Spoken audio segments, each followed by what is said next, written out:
जय हुई माता। आज का व्रत बच्चों के लिए किया जाता है। तो इस व्रत में जो कथा कही जाती है वो मैं आपको सुनाने जा रही हूँ। इसमें उंघारे जरूर भरें।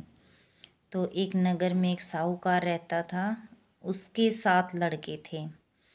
एक दिन उनकी स्त्री खदाने में मिट्टी खोदने के लिए गई और ज्यों ही उसने जाकर वहाँ कुदाली मारी, त्यों ही सेई माता के जो अंडे थे वो वहाँ थे, सोए हुए थे। कुदाल को स्याहू में खून को सना हुआ देखकर वो स्त्री बहुत दुखी हुई, मगर ये सब अनजाने में हुआ था। इसके बाद वह बिना मिट्टी लिए ही घर आ गई और उधर जब से अपने घुरकाल में आई तो उसने अपने बच्चों को मरा हुआ देखकर बेचारी ने नाना प्रकार का विलाप करने लगी। ईश्वर से प्रार्थना की कि जिसने मेरे बच्चों को मारा है उसे भी इसी प्रकार कष्ट होना चाहिए। तत्पश्चात शेख के शराब से सेठानी के 7 लड़के एक ही साल के अंदर समाप्त हो गए, मतलब मर गए। इस प्रकार अपने बच्चों को असमय काल मरे हुए देखकर सेठ सेठानी बहुत दुखी हुए। उन्होंने किसी तीर्थ पर जाकर अपने प्राण गवा देना ही उचित समझा। इसके बाद वे घर छोड़कर पैदल ही किसी तीर्थ की ओर चल दिए और खाने की ओर कोई ध्यान न देकर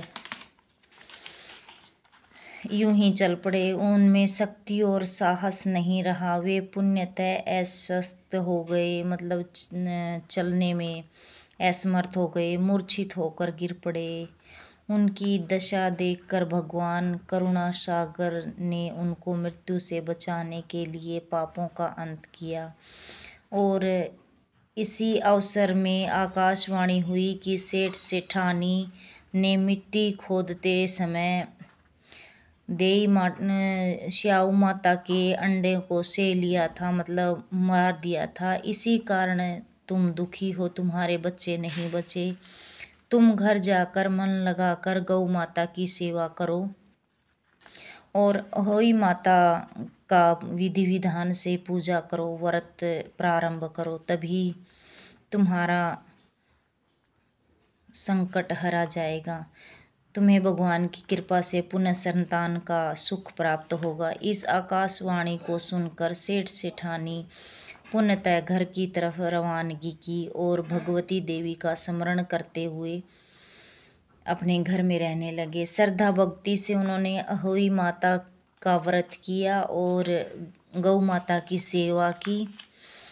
जीवों का भाव रखते क्रोध और द्वेष को त्याग दिया। ऐसा करने से उन्हें पुनः संतान की प्राप्ति हुई और सुख हुआ। बहुत सोच विचार के बाद भली प्रकार से निरीक्षण करने पर ही यह कार्य आरंभ करें।